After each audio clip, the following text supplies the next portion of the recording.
Ladies and gentleman, boys and girls, hi, मेरा नाम रोजी है। 2 अक्टूबर 1996 एयर पेरू फ्लाइट 603 एक इंसिडेंट के शिकार हो गया था। आज हम इस वीडियो में जानते हैं क्या हुआ था। ये फ्लाइट 2 अक्टूबर को मियामा इंटरनेशनल एयरपोर्ट मियामा फ्लोरिडा से लीमा पेरू से आगे चिली जा रहा था, जो कि लीमा से चिली की दूरी 3 घंटे की थी। मियामा से टेक ऑफ हुआ और लीमा पहुंच गया सेफली, जो कि टोटल पैसेंजर थे 180 पैसेंजर।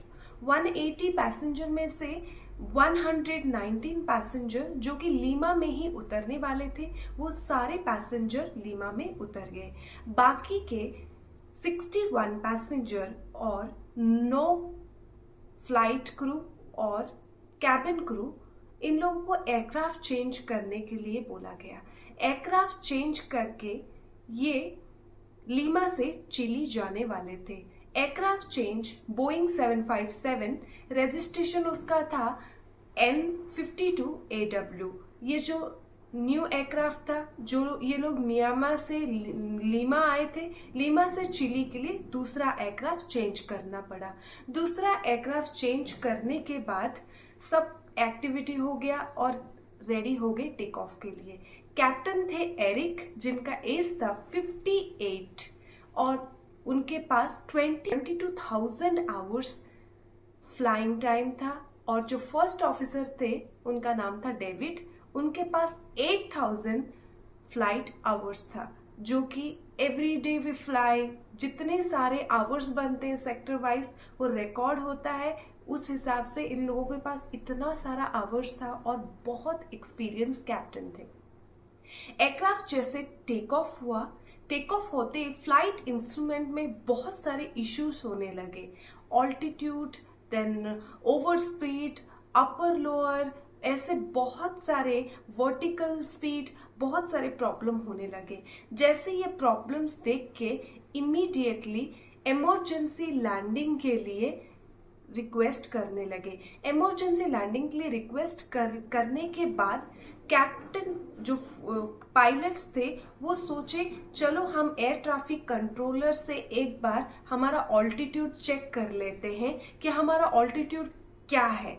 तो एयर ट्रैफिक कंट्रोलर से कांटेक्ट करने के बाद, एयर ट्रैफिक कंट्रोलर से बात करने के बाद उनको ऑल्टीट्यूड पता चला 9,700 फीट।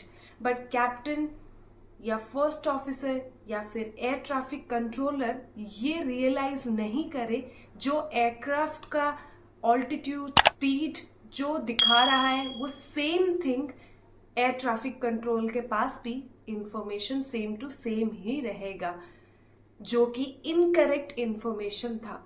ये इनकरेक्ट इंफॉर्मेशन के वजह से ये क्रैश हुआ था। ये इनकरेक्ट इंफॉर्मेशन क्यों हुआ? इनकरेक्ट इंफॉर्मेशन इसीलिए था, इन्वेस्टिगेशन आगे होने वाला। Incorrect altitude, incorrect flight speed, incorrect vertical speed के चक्कर में ये क्रैश हुआ था।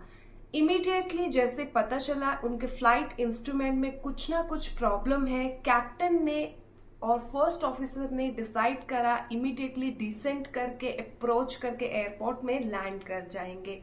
इससे पहले जैसे डिसेंट स्टार्ट हुआ, वो लोग बहुत नीचे थे और उनका लेफ्ट साइड जो विंग था वाटर को टच कर गया। और सबसे बड़ा रीजन है क्रैश का, ये जो फ्लाइट था नाइट टाइम में था।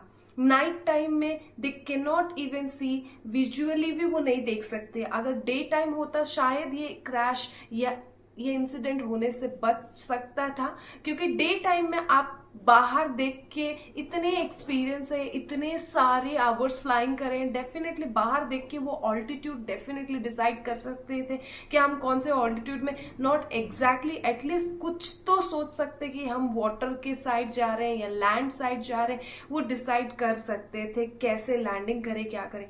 नाइट टाइम था, उस चक्कर में विजिबिलिटी भी उनको नहीं समझ में आया जैसे वो डिसेंट अप्रोच एयरपोर्ट की ओर करने लगे, इमीडिएटली लेफ्ट साइड विंग जो है वाटर को टच हो गया।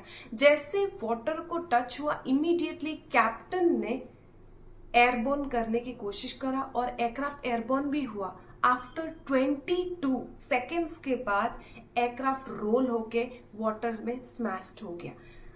ये होते ही जो यूनाइटेड स्टेट के क्रू मेंबर, जो रेस्क्यू मेंबर्स थे, इमीडिएटली रिसर्च चालू हो गया। इमीडिएटली रिसर्च चालू होते ही they found 9 dead bodies floating in water. 9 dead body जो है वाटर में फ्लोट कर रहा था और 61 जो थे पानी और जहाज के अंदर सिंक होके वाटर में दफना गए।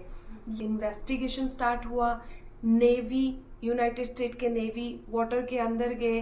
दे फाउंड aircraft के pieces, they got flight data recorder, they found cockpit voice recorder. Cockpit voice recorder, flight data recorder is a machine that you can investigate क्या हुआ था, कैसे, क्यों ये क्रैश हुआ। ये सब चेक करने के बाद उनको मिला ये जो फ्लाइट था मेंटेनेंस में गया था। मेंटेनेंस, क्लीनिंग, पॉलिशिंग ये सब चल रहा था एयरक्राफ्ट का। वो सब क्लियर होने के बाद इमीडिएटली ये फर्स्ट डिपार्चर था वो एयरक्राफ्ट का।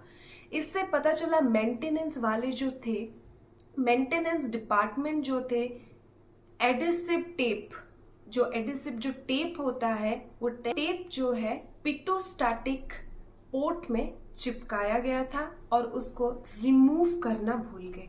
पिटोस्टैटिक पोर्ट होता क्या है? पिटोस्टैटिक पोर्ट जो है वो एयरक्राफ्ट को altitude, aircraft speed, vertical speed, ये सब एयरक्राफ्ट सिस्टम को पहुंचाता है। एयरक्राफ्ट सिस्टम को ही नहीं, पायलट को भी इन्फॉर्म करता है। ये सेम सिस्टम ATC या कंट्रोलर को भी ये चीज जाता है और कुछ भी डेंजर आने वाला होता है ये अलर्ट भी करता है। ये सारी चीजें मेंटेनेंस डिपार्टमेंट के नेग्लिजेंसी की वजह से ये क्रैश हुआ था। ऐसे बहुत सारे सिमिलर क्रैशेस हुए हैं, उसका भी इन्वेस्टिगेशंस हो चुके हैं। उसको लेके मैं आपको बहुत सारे इन्फॉर्मेशन दे सकती हूँ। आपको अगर ये वीडियो कुछ भी इंफॉर्मेटिव लगता है, please like, share and subscribe my channel. ये सब होने के बाद, इन्वेस्टिगेशन खत्म होने के बाद, जो एयर पेरू एयरलाइंस था, उनको जितने सारे पैसेंजर के जान गवाए थे, जितने सारे क्रू मेंबर के जान गए थे, उनको कंपनसेशन देना पड़ा। कोई भी क्रैश अगर होता है, किसी की भी ह्यूमन एरर हो, नेग्लिजेंसी हो, मशीन का प्रॉब्लम हो, कंपनी को तो कंपनसेशन देना पड़ता है एंड कंपनी तो लॉस होती ही होती है।